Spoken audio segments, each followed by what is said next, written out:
ఉగ్రవాదులపై MLA Raja Singh ఘాటు వ్యాఖ్యలు చేశారు. ఆంధ్ర, తెలంగాణలో 2 ఉగ్రవాదులు దొరికారు. దీనిపై ఇంకా ఎంతమంది అమాయకులను చంపుతారని ఆయన అన్నారు. గోకుల్ చాట్, లుంబిని పార్క్ వద్ద పేదలను చంపారు. అక్కడ ఎవరు నిలబడతారు? పేదవాళ్లే కదా అని ఆవేదన వ్యక్తం చేశారు. సిరాజ్, సమీర్ ఏ మతం వారో తెలంగాణ, ఆంధ్ర ప్రజలు ఆలోచించుకోవాలని రాజాసింగ్ అన్నారు. Saibaba temple bomb blast టెర్రరిస్టుల advocate MIM party supporter అన్నారు.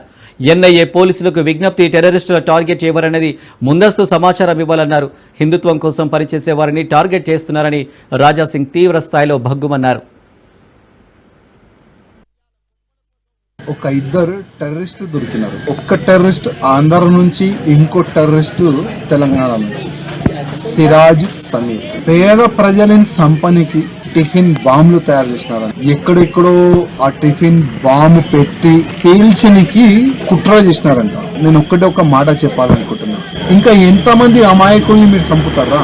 గతంలో కూడా లుంబిని పార్క్ కానీ, గోకుల్ చాట్ బండార్ కానీ, సాయిబాబా గుడికాడ కానీ ఎవరిని చంపినారా మీరు? పేద ప్రజలు రావాలి. సిరాజు, సమీరు ఏ మతంకి చెందిన వాళ్ళు ఉన్నారు. ఇవాళ తెలంగాణ, ఆంధ్ర ప్రజలు కూడా చూస్తున్నారు. నేను పోలీస్ అధికారులు ఎవరు వీళ్ళపైన ఇన్వెస్టిగేషన్ చేస్తున్నారు కదా, వాళ్ళకి ఒక రిక్వెస్ట్ చేయాలనుకుంటున్నాను. గతంలో కూడా లుంబిని పార్క్ కానీ, గోకుల్ చాట్ బండార్ కానీ, సాయిబాబా బస్ స్టాప్ కాడ బ్లాస్ట్ చేసే ఆ టెర్రరిస్ట్ వెనుక అడ్వకేట్ ఎవరు తెలుసా?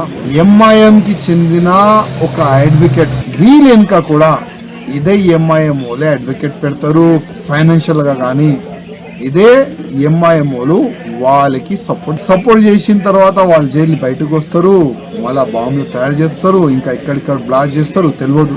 ఎన్ఐఏ పోలీస్ అధికారులకి రిక్వెస్ట్ చేస్తున్నా, ఎవరెవరిని వీళ్ళు టార్గెట్ చేస్తున్నారు. కానీ ఎవరికి సెక్యూరిటీ లేదు.